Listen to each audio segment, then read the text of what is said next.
Hello and welcome to economics classes. ये part 4 है MCQ solution with detail explanation on macro economics. These questions will be very helpful for the aspirants preparing for NTA UGC NET exam, PGT, UPSC, CUET, PG Economics.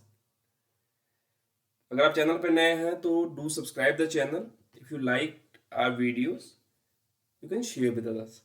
Let's start. The question is, the Phillips curve is a graphical depiction of Phillips curve. एक concept है macro economics के अंदर. वो किसका depiction है? What it shows. Option A is positive relation between inflation and output. Negative relation between inflation and CPI. CPI consumer price index. C is negative relation between inflation and unemployment, and D is negative relation between unemployment and output. Phillips curve named after the economist A.W. Phillips, जिनका economy पे एक time series study थी जिसमें उन्होंने देखा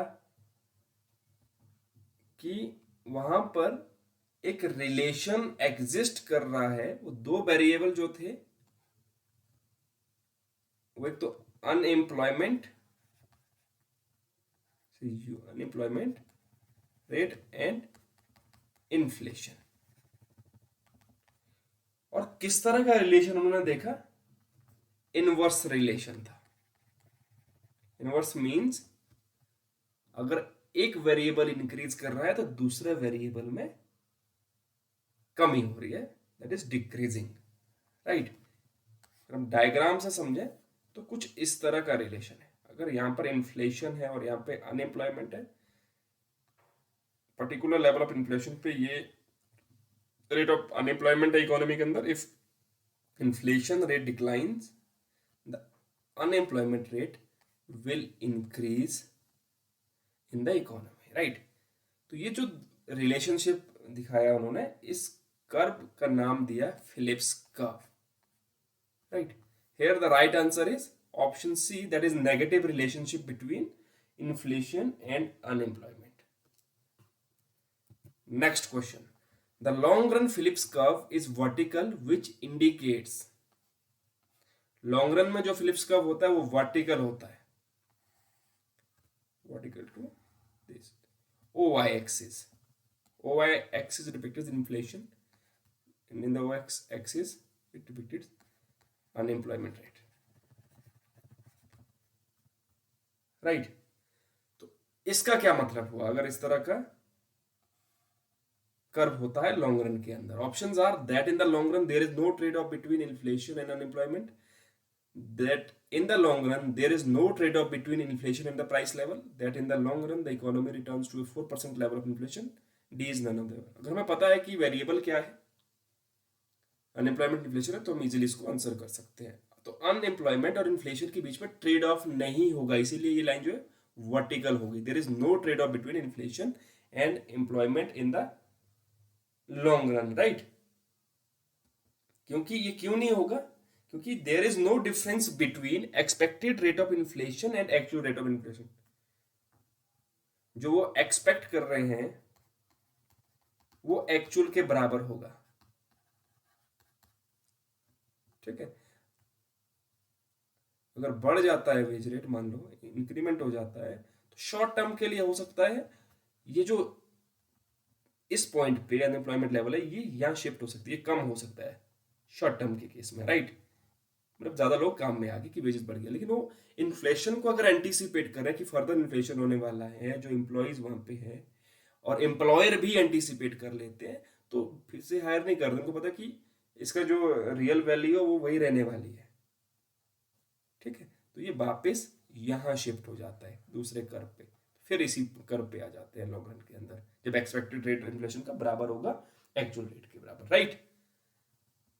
तो adaptive expectation जो Friedman और फेल्प का कंसेप्ट है, नेचुरल रेट ऑन अनएम्प्लॉयमेंट में उन्होंने दिया है, तो वहां पे भी नो ट्रेड ऑफ होगा. और रेटेक्स हाइपोथेसिस जो है न्यू क्लासिकल इकोनॉमिस्ट भी कहते हैं कि जब वो फुली एंटिसिपेट कर लेते हैं इकोनॉमी में कि क्या होने वाला है फर्दर, तब भी लॉन्ग रन के अंदर इस तरह का कोई भी रिलेशन हमें देखने को नहीं मिलता इन्फ्लेशन और अनएम्प्लॉयमेंट में। ठीक, एक जरूरी फैक्ट जो इन्फ्लेशन और आउटपुट रिलेशन का है, जब 1970s में स्टैगफ्लेशन की स्थिति इकोनॉमी में है, तो स्टैगफ्लेशन, स्टैग्नेशन भी इकोनॉमी में था और इन्फ्लेशन भी था। इन्फ्लेशन के बढ़ने के साथ अनएम्प्लॉयमेंट भी बढ़ रहा था, तो ये इसका काउंटर कर रहे हैं, दो अलग अलग चीजें हो रही थी। तो जब 1970 में इस तरह का सिनारियो वर्ल्ड इकोनॉमी में आया तो फिलिप्स कर्व इररिलेवेंट हो गया इकोनॉमी के अंदर, right. I hope this answered your question. Next question is, consider the following statement describing the relationship between marginal propensity to consume, this is MPC, and the value of multiplier. Well, multiplier often depicted through K, right? Options are higher the MPC, lower the value of multiplier. Higher the MPC, higher the value of multiplier. If MPC is equal to 1, value of multiplier is indeterminate, right. यहाँ पे statements दी है तीन, इन तीन में से कौन सी statement regarding MPC और मल्टीप्लायर की करेक्ट है? Let us first understand the multiplier. जो मल्टीप्लायर कंसेप्ट है, first introduce by RF Kahn in economics, he introduces employment multiplier.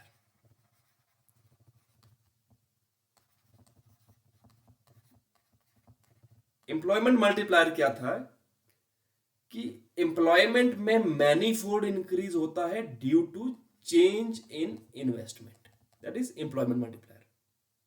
बाद में इसको केन्ज ने रिफाइन किया, उन्होंने इसका नाम दिया इन्वेस्टमेंट मल्टीप्लायर। उन्होंने कहा है कि जो इनकम में इंक्रीज होता है, इनकम को हम वाई से डिपिक्ट करते हैं मैक्रो इकोनॉमिक्स के अंदर, और इनकम में चेंज होता है due to change in investment, उसको हम कहेंगे इन्वेस्टमेंट मल्टीप्लायर, राइट। तो हम कह सकते हैं कि मल्टीप्लायर क्या होता है कि इनकम, एम्प्लॉयमेंट या आउटपुट में मैनीफोल्ड इंक्रीज है due to increase in investment. Change हम कह सकते हैं, जरूरी नहीं इंक्रीज हो, कम भी हो सकता है, हम चेंज कहेंगे कि इनकम वहां पे चेंज है, राइट। उसको कहेंगे मल्टीप्लायर। इसको डिराइव कैसे करते हैं? y is equal to consumption plus investment, ठीक है। या तो हम कंज्यूम करते हैं या इन्वेस्टमेंट हमने कर ली, राइट। चेंज इन इनकम हो गया change in consumption and investment. Since consumption is equal to a plus b y, a and b is constant here, change in y होगा b constant, consumption change in y, right. हमने क्या simply इसकी value यहां पे put कर दी, क्योंकि अगर change in consumption किसके बराबर होगा, sir this is C, change in consumption होगा b change in y, MPC constant रहेगी, फिर इनकम में जितना चेंज होगा उसका जो एमपीसी का परसेंटेज है वो कंजम्पशन में चेंज होगा, right. That is equal to b y, ये हमने वैल्यू यहाँ पे पुट कर दी, plus del I as it is हमने यहाँ पे लिख लिया। तो y वाला हम एक तरफ करेंगे, चेंज इन y इस तरफ आएंगे तो ये माइनस हो जाएगा, minus b change in y is equal to change in investment. y यहाँ पर है, y यहाँ भी है, इसको हम कॉमन ले लेते हैं, we are left with 1 minus b that is equal to del i here, right. That is equal to i को हम इस तरफ लेके आएंगे, राइट। हम बेसिकली मल्टीप्लायर को डिराइव कर रहे हैं from income equation, right. 1 minus b को हम उस तरफ ले जाएंगे, तो ये हो जाएगा change in y over change in i that is equal to 1 minus b, यहाँ पे आगे जाके 1 ओवर 1 माइनस बी हो गया। बी क्या है? एमपीसी, जो कंजम्पशन फंक्शन में क्या था? MPC, right. तो हमारे पास मल्टीप्लायर को कैलकुलेट करने का फॉर्मूला आ गया। ये मल्टीप्लायर की वैल्यू जिसको हम k से डिवाइड करते हैं, जो बराबर होता है 1 over 1 minus MPC, right. 1 minus MPC. जब इनकम बढ़ती है तो कंजम्पशन भी बढ़ता है, कितना बढ़ेगा वो हमें बताता है एमपीसी, राइट। जब इनकम में चेंज है तो उसके दो पार्ट होते हैं, या तो हम उसको कंज्यूम करते हैं, कंजम्पशन में चेंज आता है, या फिर हम उसको सेव करते हैं। दो कंसेप्ट है, एमपीसी एंड एमपीएस। ये दोनों बराबर होंगे 1, जो इनकम में इंक्रीज हुआ, राइट, उसके बराबर। कुछ कंज्यूम हो गया और कुछ सेव हो गया, राइट। तो जो यह हम एक और चीज देखेंगे कि इसका सेविंग के साथ क्या रिलेशन है। 1 माइनस एमपीसी किसके बराबर होता है? अगर हम यहाँ पे एमपीएस को फाइंड आउट करें, एमपीसी इस तरफ हो जाएगा तो एमपीएस हो जाएगा 1 माइनस एमपीसी, तो ये एमपीएस के बराबर है। ठीक है, ये भी एक फॉर्मूला जिससे हम, अगर एमपीएस की वैल्यू गिवन है तो हम के को कैलकुलेट यहाँ पे कर सकते हैं, राइट। तो एमपीएस सेविंग के साथ मल्टीप्लायर का इनडायरेक्ट रिलेशन है। सेविंग हम ज्यादा करोगे इकोनॉमी के अंदर तो जाहिर है इनकम इकोनॉमी की उतनी नहीं बढ़ेगी, ठीक है। लेकिन एमपीसी के साथ क्या है, इसका डायरेक्ट रिलेशन है। एमपीसी अगर इंक्रीज करेगा तो के की वैल्यू भी इंक्रीज करेगी, राइट। फर्स्ट, अब क्वेश्चन पे आ जाते हैं कि क्वेश्चन में क्या क्या स्टेटमेंट्स दिए। पहली स्टेटमेंट है एमपीसी लोअर सॉरी हाइयर है, तो it means lower the value of multiplier. ये गलत है। अभी हमने डिस्कस किया, अगर एमपीसी की वैल्यू हाई रहती है तो मल्टीप्लायर की वैल्यू भी ज्यादा रहेगी, ठीक है। दूसरा, higher the MPC higher the value of multiplier, जो कि करेक्ट बैठता है हमारी एक्सप्लेनेशन के हिसाब से।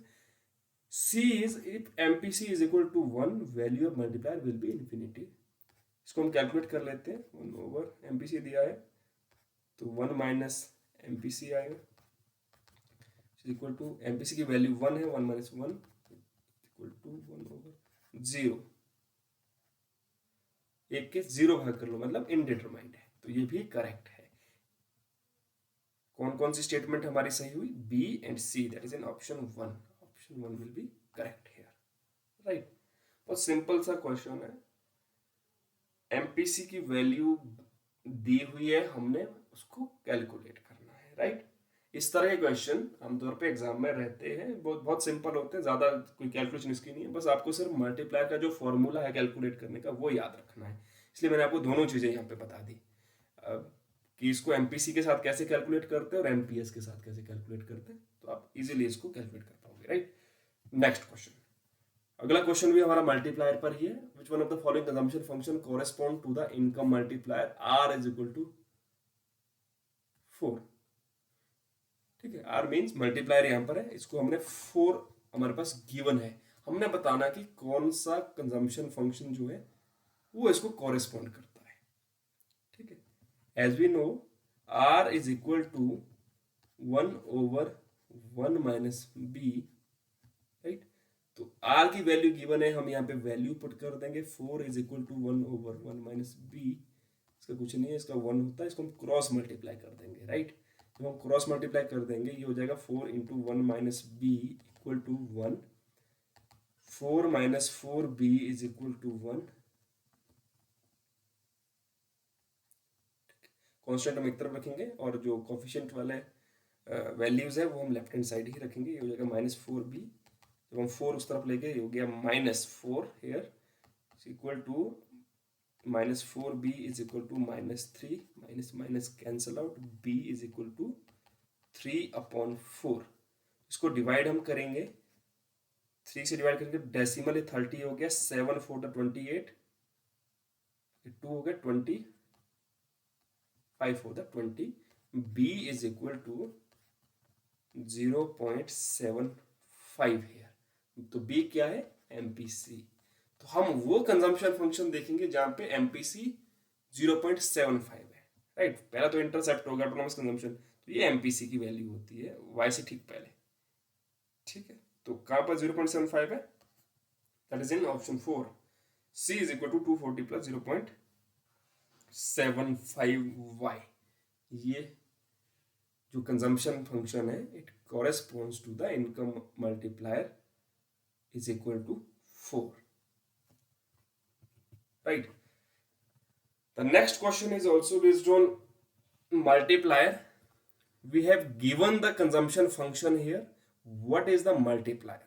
बहुत सिंपल है, वही फॉर्मूला हमने यहाँ पे ही वही फॉर्मूला लगाना है 1 ओवर 1 माइनस बी वाला, क्योंकि कंजम्पशन फंक्शन है, सेविंग फंक्शन होगा तो 1/MPS, राइट। तो सिर्फ बी की वैल्यू यहाँ पे पुट कर दो, ये हो जाएगा 1/1 minus b is 0.9 here, it will be equal to 1/, जब हम 1 से 0.9 को जब हम सब्ट्रैक्ट करोगे तो 0.1 हमारे पास आ जाएगा।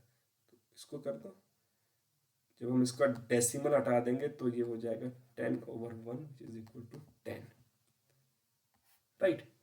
राइट आंसर होगा 10, that is in option b here, right. Simply हमें मल्टीप्लायर का फॉर्मूला हमें पता था, हमने सिंपली उसमें जो मार्जिनल प्रोपेंसिटी टू कंज्यूम है हमने उसकी वैल्यू पुट कर दी और इजी मैथमेटिकल कैलकुलेशन से हमारा आंसर आ गया, राइट। ओके, आई होप आपको ये वीडियो अच्छी लगी हो, और अगर आप चैनल पे नए हैं तो चैनल को सब्सक्राइब करिए, साथ में जो बेल आइकन है उसको ज़रूर प्रेस करिए, ताकि मैं जो भी नई वीडियोस जो भी अपलोड करूँगा आने वाले टाइम में, अभी तो MCQ सीरीज़ हमारा, क्योंकि एग्ज़ाम हमारा नज़दीक है, जैसे हमारा एक बार एग्जाम हो जाता है तो फर्दर जो दिसंबर 2023 वाला अटेम्प्ट होगा उसके लिए हम डिटेल्ड जो टॉपिक्स है, जो सिलेबस है NTA UGC नेट का, उसको 1 बाय 1 कवर करने वाले हैं। तो फायदा ये होगा कि अगर बेल आइकन प्रेस करोगे तो जैसे वीडियो में अपलोड करूंगा उसकी नोटिफिकेशन आपको मिल जाएगी। अगर आपको हमारी वीडियो पसंद आई, इसको दूसरे एस्पिरेंट्स अपने दोस्तों को जरूर शेयर करें। Thank you.